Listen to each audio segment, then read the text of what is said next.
Boom! Don't panic, because that wasn't actually a real explosion. Just the sound of some of the biggest bombshells the world has ever seen. Bombshells so amazing we can still hear their reverberations to this day. I think these guys have never seen a girl with a Miller Lite before. The decade is the 1980s, and beautiful ladies are everywhere, lighting up the silver screen, gracing the covers of magazines, and plastered on bedroom walls all over the country. I'm Nostalgic Nick for Do You Remember, and today we're looking at some of the most attractive women of the 1980s. If you enjoy this star-studded rundown, be sure to hit the thumbs up button for us, and subscribe to the channel if you love going back in time. But now, let's get down to babeness. Elle McPherson. In 1982, Elle McPherson's future was laid out before her. She had just been accepted to study law at Sydney University. The only problem was she had no money for books. So the 6-foot stunner with gorgeous dirty blonde hair decided to take a year off and model in New York City to raise money for her university expenses. It turned out to be a good decision, as McPherson would go on to become one of the biggest supermodels of the 1980s. She appeared in ads for everything from Ralph Lauren to Diet Coke, and was on the cover of Sports Illustrated so much, a record 5 times to date, that Time magazine nicknamed her the Body. I think Time magazine called you the Body, Right. and then you trademarked that. I just thought it'd be good for business. But McPherson wasn't just a pretty face with the mind of a lawyer. In the 90s, she branched out into acting, playing a recurring character on the TV show Friends, and starring in the atrociously campy Batman and Robin. And today, she is on top of the business world. McPherson runs her own lingerie company, Elle McPherson Intimates, and produces a line of beauty products appropriately called The Body. Sigourney Weaver. No one in the 1980s combined the ability to kick your ass with ravishing good looks quite like the supremely talented Sigourney Weaver. The daughter of an actress and a TV exec, Weaver fell in love with acting at a young age, eventually attending the Yale School of Drama with future fellow superstar Meryl Streep. Just imagine those acting classes. But it was Weaver's breakout role in Alien as the bomb-dropping bombshell Lieutenant Ripley that set her up to conquer 1980s cinema. And boy did she. You know, you don't get anywhere in this world by waiting for what you want to come to you. You make it happen. Hit after hit followed, with movies like Ghostbusters and Working Girl garnering both critical acclaim and box office success. And through it all, Weaver glided through the decade with a poise and grace most people can only dream of. Sigourney's career hasn't slowed down since the 80s. She starred in the fantasy Avatar in 2009 and is appearing in the latest Ghostbusters installment slated for a release in 2021. Plus, she is still somehow just as beautiful as ever at 71. Lisa Bonet.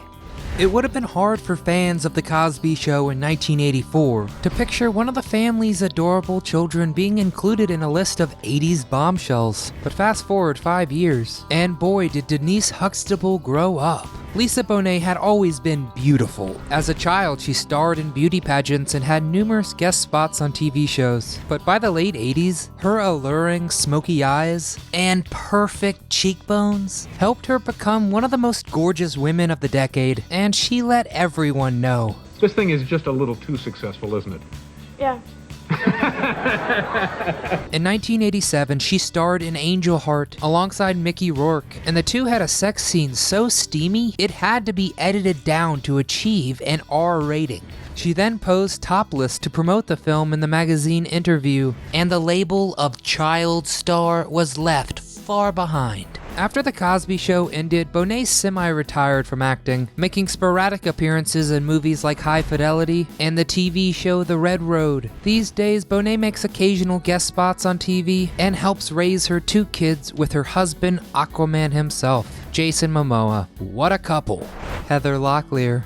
With piercing blue eyes and silky blonde hair, Heather Locklear in the 1980s was the poster child for the girl next door.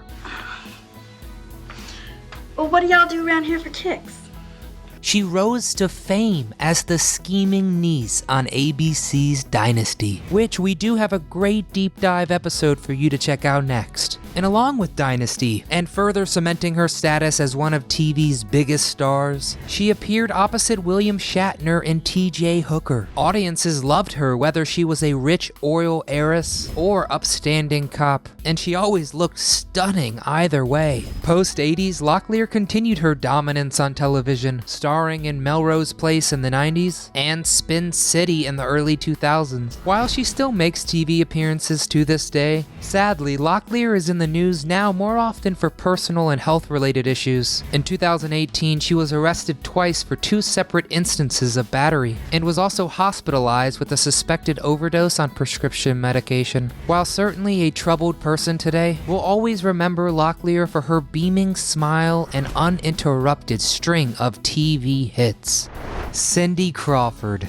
If you need an explanation about why Cindy Crawford is on a list of 80s bombshells, you should probably crawl out from whatever rock you've been living under. Arguably the most famous model of all time, Crawford was her high school's valedictorian and had a scholarship to study chemical engineering at Northwestern University. What did you want to be when you were studying chemical engineering? I think anything but a chemical engineer. But she was also one of the most beautiful people alive, and after 1 quarter dropped out of school to pursue modeling. With her perfectly placed beauty mark right above her lip, she soon took the fashion world by storm, and a 1988 appearance in Playboy helped cement her as one of the most recognizable faces on the planet. The end of the decade didn't slow Crawford's career one bit. She became the face of Pepsi in the early 90s, and even stunned, dressed as George Washington on the cover of George magazine. Crawford retired from full-time modeling in 2000, and these days focuses on her philanthropic work. She's on the celebrity board of the Ronald McDonald House and the honorary committee of the California Wildlife Center, a bombshell with a heart of gold. Phoebe Cates. The daughter and niece of prolific TV and Broadway producers, Phoebe Cates seemed destined from birth to become an actor, and as is appropriate for one of the 80s biggest bombshells, she got her career off to a bang. Who could forget Cates' character in 1982's Fast Times at Ridgemont High, when she emerged from a swimming pool, dripping wet in a sexy red swimsuit, before engaging in what Rolling Stones called, quote, the most memorable bikini drop in cinema history. Oh God, people exaggerate so much here. If she had done nothing else with her life, she would still be included on this list. But Cates didn't stop there. She would go on to star in the horror comedy Gremlins, and appear alongside Matthew Modine in the teen comedy Private School. At an audition for The Big Chill in 1983, Cates met future husband Kevin Kline, and in 1991 retired from acting to raise their 2 children. Today she owns and operates a boutique in New York City, and although she no longer appears on the silver screen, whenever we go back and watch Fast Times, we all have to resist the urge to do a Judge Reinhold. Jennifer Grey. A nose by any other shape is a career killer? While that phrase may not be that well known, because I just invented it, superstar and all-around hottie Jennifer Grey unfortunately found just how true it really is. In the mid-80s, Grey was an inescapable force, starring in such massive hits as Red Dawn and Ferris Bueller's Day Off. She then blasted off into the stratosphere with 1987's Dirty Dancing, because nobody puts baby in a corner, playing the innocent teen opposite Patrick Swayze's irresistible dance instructor. 2, 3, 4, don't lean back, lifting up, 2, 3, 4. At this point, Grey was on top of the world, and looked poised to have a long and productive career. There was just one problem. She hated her nose. While she was undeniably beautiful, Grey thought her nose was too big and holding back her career. So she had 2 nose jobs, the second to fix problems arising from the first. And she did indeed emerge from her surgeries a new woman with a stereotypically attractive nose. The only problem was that she was unrecognizable. No one who saw Grey's face on a movie poster would connect her to the star of Dirty Dancing. And almost overnight, her career was now stuck in a corner. A life lesson for us all.